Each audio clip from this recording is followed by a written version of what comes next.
Is there a real curse that has been placed on the mummies in the tombs of the pharaohs? Many of us have seen The Mummy with Brendan Fraser. Great movie, by the way. There have been others, but that one, in my opinion, is one of the best of all time for that genre. But the concept of a deathly curse being placed on the dead corpses of powerful individuals is one that draws the attention of many throughout the world. It's been a source for speculation and intrigue for many years. But is there any truth to it? Well, that's what we're going to look at today. Welcome to the Lore Chronicles.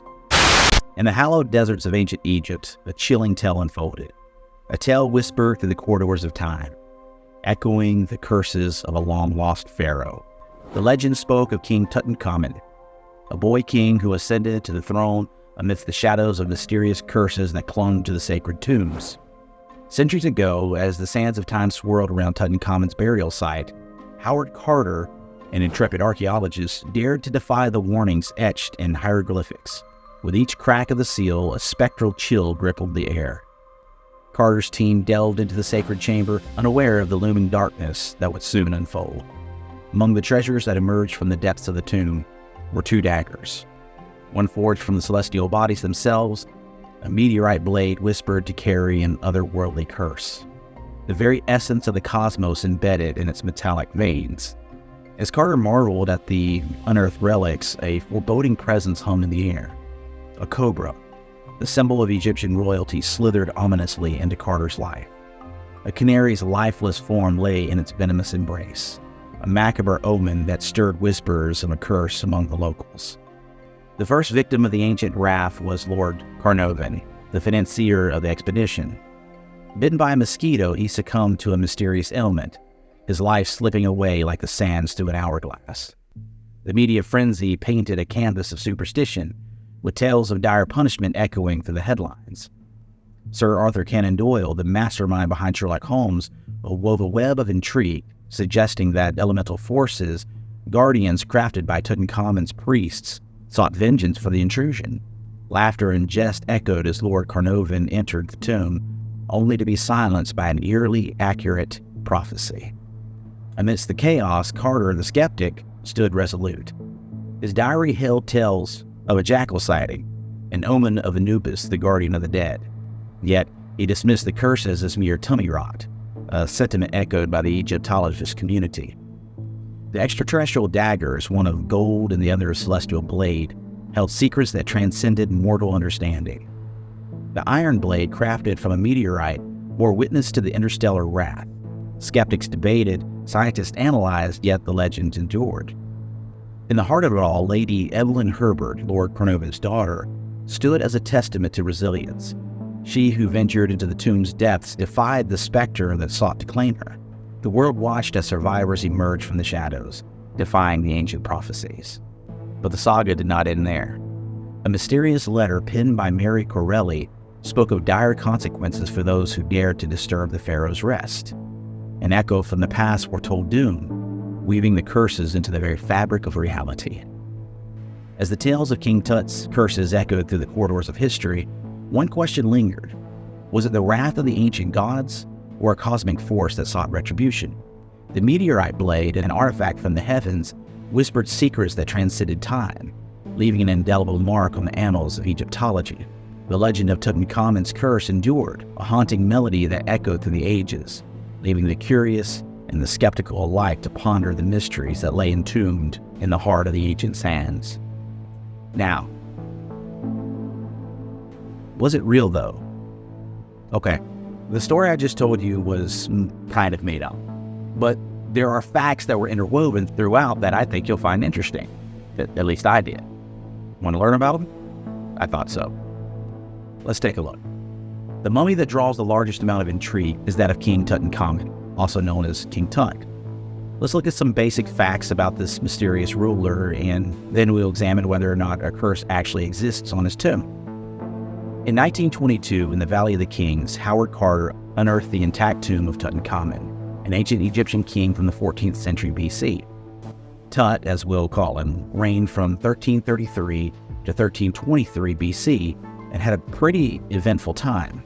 Before Tut came on the scene, his predecessor, Akhenaten, went against the grain with the Amarna Revolution, shaking up traditional Egyptian religion and art. Tut's reign, however, saw a restoration of the old ways, thanks to his wise advisors, I and Army General Horemheb. We're not exactly sure who Tut's parents were, but his mummy shares some traits with another found in Tomb 55. Could be his co-ruler, Smenkhare, or even Akhenaten himself. Around his third year in power, Tutankhamun moved the capital from Akhetaten to Memphis and got busy restoring temples, fixing up images, and bringing back privileges for the old gods. He was all about mending the chaos left by his dad's rule. But as a twist of fate, Tut unexpectedly passed away in his 19th year. Recent findings point to a combo of malaria and a nasty bone disease.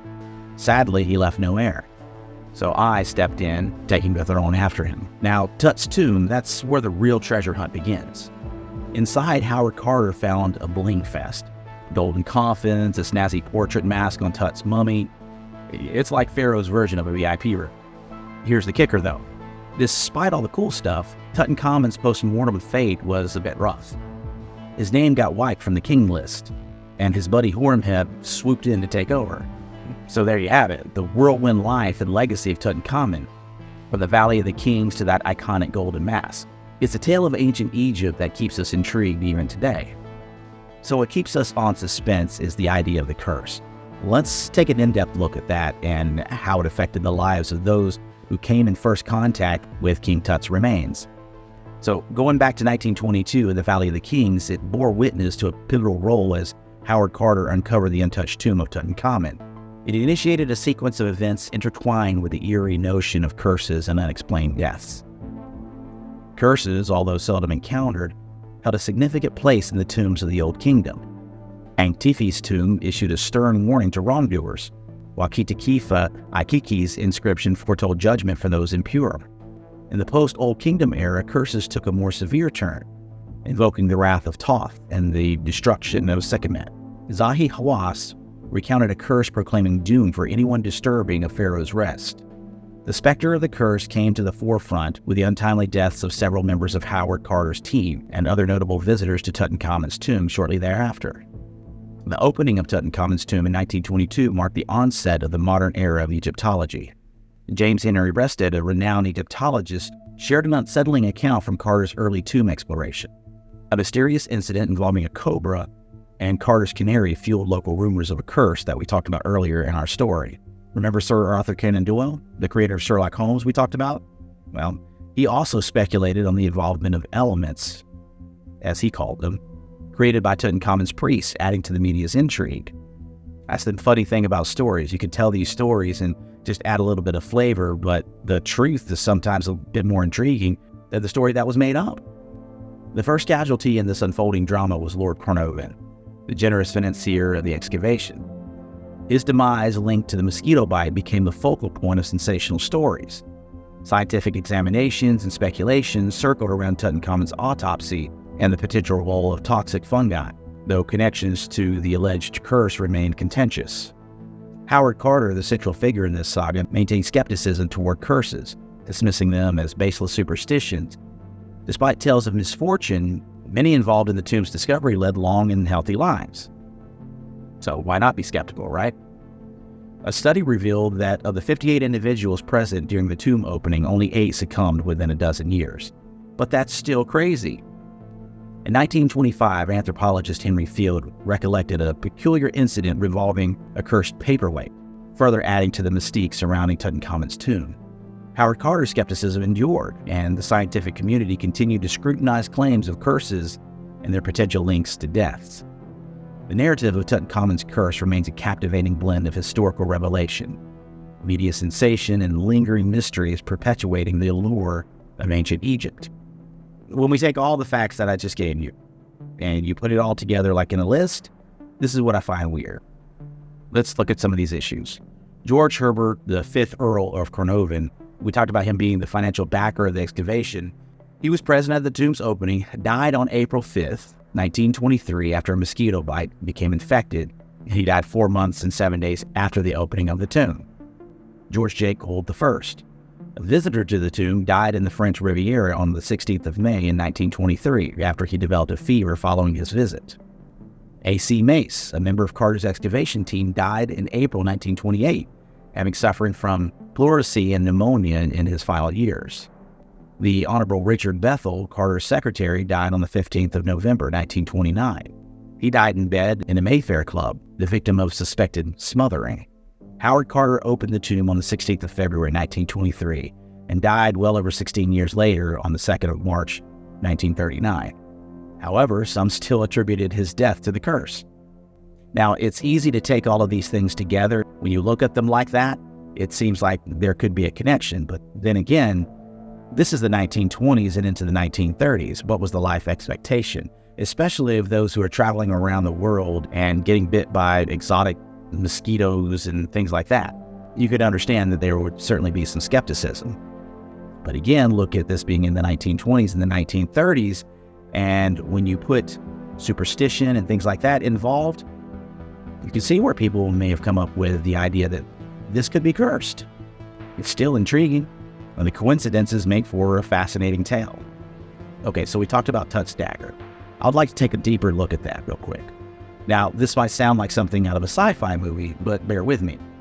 So let's remember King Tut. He became Pharaoh at just 9 years old and passed away a decade later at 19. He left behind a rather unremarkable rule. However, his burial was anything but ordinary. So when they looked at all of the stuff that had been brought up from King Tut's tomb, the two daggers are very intriguing to many people. Like, what are they for? What was the material made of? And do they have any type of significance? The tomb was filled with a plethora of precious objects intended to accompany the young pharaoh into the afterlife. These treasures included the fundamental symbols of royal power, crook and flail made of gold and colored glass, exquisite jewelry, musical instruments, board games, and those two beautiful daggers. One dagger was made almost entirely of gold, fitting choice for a pharaoh of Tut's status. The other, however, was crafted from iron, which might seem perplexing given that this was the Bronze Age. A time working with iron ore's high melting point was still a challenge. But here's where it gets intriguing. Modern analytical tools later revealed that the iron dagger was not forged from regular iron ore, but from a meteorite. Yes, you heard it right. An extraterrestrial origin. So now we got aliens involved. In 2016, researchers from the Polytechnic University of Milan confirmed that Tut's dagger was indeed made of a meteorite, a space rock containing a ratio of nickel and cobalt consistent with other iron-bearing meteorites. But of course, the story doesn't end there. To delve deeper into the dagger's origin, researchers from the Chiba Institute of Technology in Japan conducted a non-invasive chemical analysis by shining X-rays onto it. The results showed an elemental composition matching that of iron meteorites, along with a distinctive crosshatched texture known as Wind-Matsten pattern. I didn't say that right. This pattern, typical of the largest group of iron meteorites, suggested an origin from the asteroid belt between Mars and Jupiter. Let's get even weirder. The extraterrestrial dagger wasn't made specifically for King Tut or his burial. Diplomatic correspondence from the 15th to 14th century BC mentioned an iron dagger in a gold sheath gifted to Pharaoh Amenhotep III, Tutankhamun's grandfather, by the king of Mitanni. The dagger was part of a royal wedding present. Iron tools were exceptionally rare during the Bronze Age, making it likely that Tut's meteorite dagger was a family heirloom passed down through the generations. So there you have it. King Tut's dagger, not just a symbol of power, but a link to the cosmos and a family legacy. The extraterrestrial touch adds a celestial twist to the already fascinating tale of the Boy King. King Tut's meteorite dagger now resides at the Egyptian Museum of Cairo, a tangible connection between ancient Egypt and the vastness of outer space. And there you have it. Thank you so much for watching to the end. You are an amazing audience. If you like this sort of content, be sure to hit the subscribe button. That way there you're notified of all the videos that we have coming out. Usually I like to post on Friday, unless something crazy is going on, but it's pretty much going to be every Friday, right around 7 o'clock Central Time, 8 Eastern. So we'll see you next time.